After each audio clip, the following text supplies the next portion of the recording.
je m'appelle Marianne Monchamp, je suis présidente de la Caisse nationale de solidarité pour l'autonomie. C'est la 5e branche de sécurité sociale. Alors avant cela, j'ai été députée pendant longtemps à la commission des finances, j'ai été 2 fois au gouvernement, j'ai fait adopter la loi du 11 février 2005, et la création de la CNSA à l'époque, c'est en 2004, puis de nouveau au gouvernement à partir de 2010, toujours sur des questions de solidarité.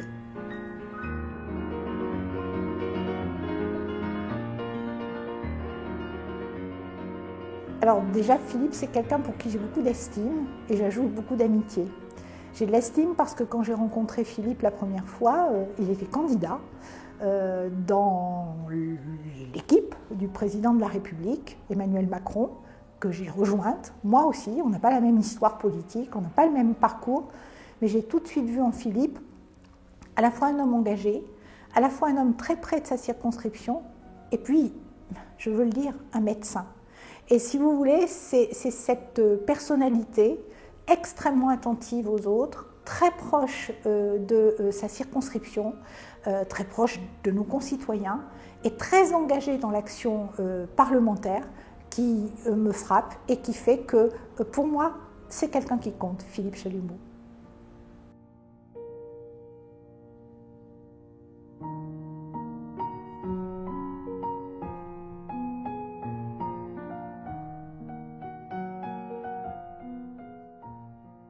Ce qui caractérise Philippe Chalumeau, c'est la droiture, c'est l'engagement, c'est la fidélité politique et c'est le sens des autres.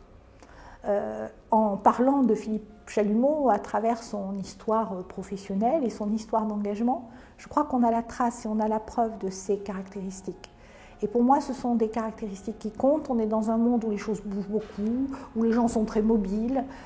Rencontrer une personnalité qui est une personnalité de la constance, ce n'est pas quelqu'un qui fait des grandes déclarations, ce n'est pas quelqu'un qui va chercher, à capter à lui une lumière qu'il préfère laisser sur les autres. Mais c'est quelqu'un qui va faire avancer les choses, qui va traiter les sujets qui intéressent nos concitoyens et qui va surtout contribuer à faire que dans l'action législative et dans la majorité, il y ait des avancées extrêmement importantes. C'est un parlementaire solide, Philippe Chalumeau.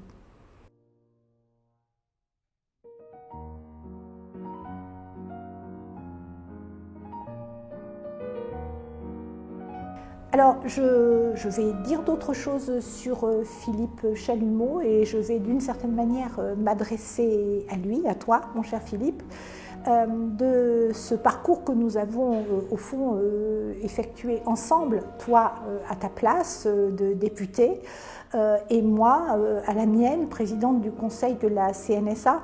Je retiendrai quelques éléments qui m'ont marqué. Déjà, cette visite sur le terrain, où effectivement on a parlé d'hospitalisation à domicile et où tu as montré effectivement ta conception de la réponse que nous devons sur les territoires de la République à ceux qui ont besoin de rester des citoyens mais d'être accompagnés parce qu'ils croisent la maladie ou ils croisent l'avancée en âge et que ça n'est pas forcément simple pour eux. Ça, c'est le premier aspect. Le deuxième aspect, c'est que dans un premier temps de ton parcours à l'Assemblée, tu as été à la commission de la Défense nationale.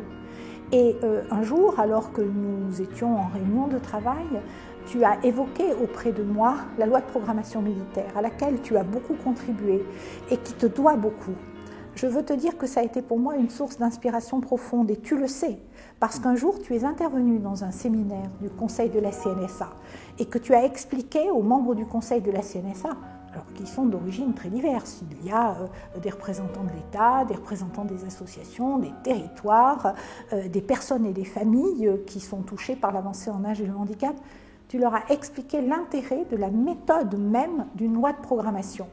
Eh bien, ça nous a inspiré tellement que dans notre avis sur le financement de la 5e branche, nous avons tenu compte de cette inspiration que tu nous as apportée et nous avons en quelque sorte transposé la méthodologie de la loi de programmation militaire pour une trajectoire de financement de la 5e branche de sécurité sociale.